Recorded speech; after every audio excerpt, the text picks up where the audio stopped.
कोई तकलीफ हो गई या हमारे घर में पितृदोष हो गया, वास्तु दोष हो गया, काल सर्प दोष हो गया, एक बीमार पड़ता एक ठीक होता, फिर बीमार पड़ता फिर ठीक होता, फिर बीमार पड़ता फिर ठीक होता। शिव महापुराण की कथा कह रही है,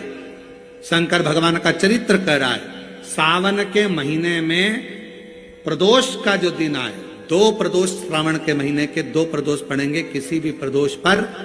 एक पीपल के पत्ते पर कनेर का पुष्प अपने घर के अंदर रख लीजिए प्रदोष के एक दिन पहले, और प्रदोष वाले दिन उसको बहते हुए पानी में डाल दीजिए। जिंदगी में जो तुम्हारे यहाँ तकलीफ, और फिर ही ध्यान देना, इस क्रम को करने के लिए आपको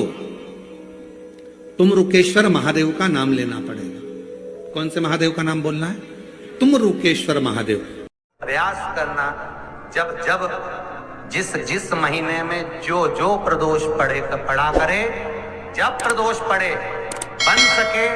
1 बेलपत्र, बन सके 5 बेलपत्र, शमी पत्र, हरे मुंह, हरा मुंह, बेलपत्र, कलश के अंदर थोड़ा सा पानी लेकर 1 बेलपत्र, हरा मूंग, शमी पत्र डालकर और उसमें थोड़ा सा गुड़ डालकर भगवान शिव का स्मरण कर कर प्रदोष काल में, मान लो कोई काम आपका बहुत जरूरी है, बहुत दिनों से आप थक गए हैं, नहीं हो रहा, कर्जा बढ़ रहा है, धन नहीं आ रहा, व्यापार नहीं चढ़ रहा, या कोई समस्या बहुत प्रबल है, कोई एक सारी दुनिया में जाकर बोलिया है, जगह जगह जाकर प्रार्थना कर ली,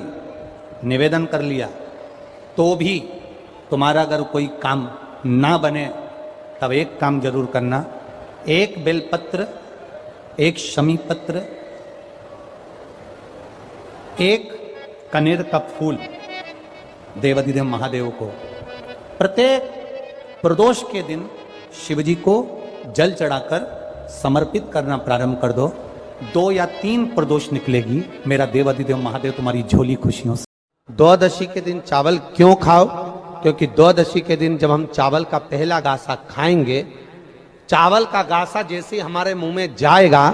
तो जितने जीव उस चावल में रहेंगे उसको हमारी 1 दिन पहले की एकादशी का पुण्य मिल जाएगा, और वह जीवों का फिर जन्म नहीं होता, वो मोक्ष पा जाते हैं, उनकी फिर कोई जन्म 84 लाख योनि में। 26 प्रदोष में से कोई भी प्रदोष का दिन हो, और प्रदोष काल में आप अपने घर से जल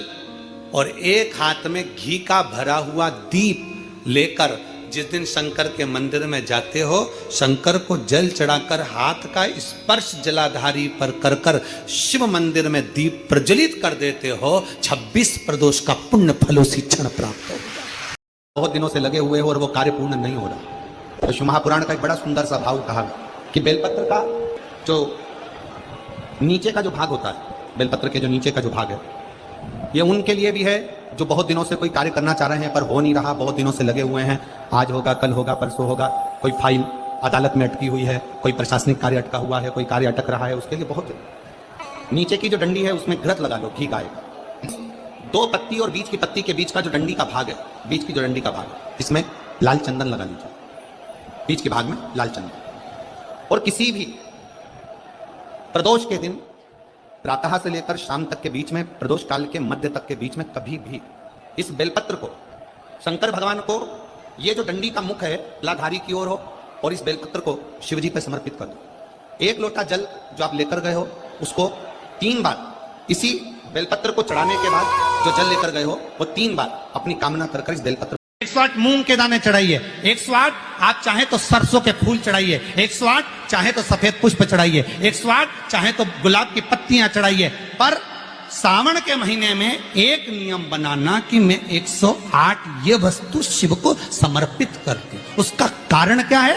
तो स्कंद पुराण में लिखा है, शंकर भगवान को सावन के महीने में जब हम 108 कोई वस्तु समर्पित करते हैं, तो शंकर उसको लाख और करोड़ों गुना कर कर हमको पूरे वर्ष में प्रदान कर देता है। इसलिए श्रावण महीने में 108 की महत्ता थी। एक नगर में उसका पति नहीं था, छोटा सा बालक एक साथ में रहता, छोटा सा बालक। अब ब्राह्मण के घर की धर्म पत्नी है, ब्राह्मण कर्मकांड करने वाला, पूजन करने वाला, पाठ करने वाला, अनुष्ठान करने वाला, पूजन करने वाला, मंत्र जाप करने वाला, भगवत भक्ति में डूबने वाला। ब्राह्मण तो चले गया, ब्राह्मणी बच्चे के साथ रह रही, क्या करे वो, अकेली निवास कर रही है, अकेली रह रही है। और ब्राह्मणी बच्चे के साथ भ्रमण करती रहती, घूमती, कहीं कहीं दर दर जाकर कुछ भिक्षा को मांग कर लेकर आ जाती, और भिक्षा लाने के बाद में उस भिक्षा को जब लेकर आती तो अपने बच्चे को भी खिलाती और स्वयं भी उसका पान करती। एक दिन ब्राह्मणी भ्रमण करते करते प्रदोष काल के समय पर शिव मंदिर में प्रवेश करी, प्रदोष काल के समय पर। और शंकर मंदिर में जब प्रवेश करा, प्रदोष काल किसको कहते हैं? सूर्य अस्त हो रहा हो, रात्रि प्रवेश कर रही हो, दोनों का जब मिलन हो रहा हो वो प्रदोष काल कहलाता है। दोनों का जब मिलन हो रहा, सूर्यास्त हो रहा हो, रात्रि अपना चरण बढ़ाने के लिए आगे बढ़ रही हो, और दोनों का जब मिलन हो रहा है वो प्रदोष काल है, वो प्रदोष का समय है। ब्राह्मणी मंदिर में प्रवेश कर रही, जब ब्राह्मणी मंदिर में प्रवेश करी, मंदिर के अंदर पहुंची, प्रदोष काल का समय था, प्रदोष का समय चल रहा था। और प्रदोष काल के उस समय में, प्रदोष काल के उस समय में जब ब्राह्मणी ने देखा कि कोई भगवान की भक्ति में लगा हुआ है, भगवान के रस तत्व में डूबा हुआ है, आज ब्राह्मणी के पास में कुछ पदार्थ नहीं है, अपने बच्चे का पेट भरने के लिए कोई सामग्री नहीं है,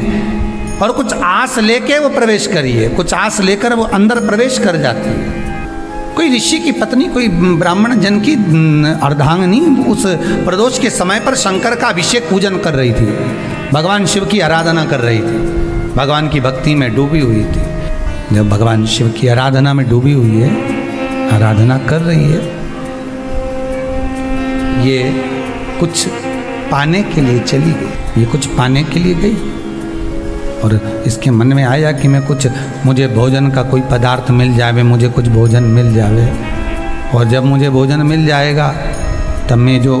पाऊंगी अपने बच्चे को भी पाऊंगी। पर जिस मंदिर में वो प्रवेश करी थी, जहाँ पर नारी पूजन कर रही थी शंकर की प्रदोष काल में, वहाँ पर पड़ी हुई कुछ वस्तु को इस ब्राह्मणी ने मांग लिया। मेरे बालक को बहुत भूख लगी है, मेरा बच्चा बड़ा भूखा है, इसके भोजन के लिए थोड़ी सी सामग्री दे दीजिए, इसके भोजन के लिए थोड़ा सा कुछ रस तत्व दे दीजिए। उसने उठाया, थोड़ा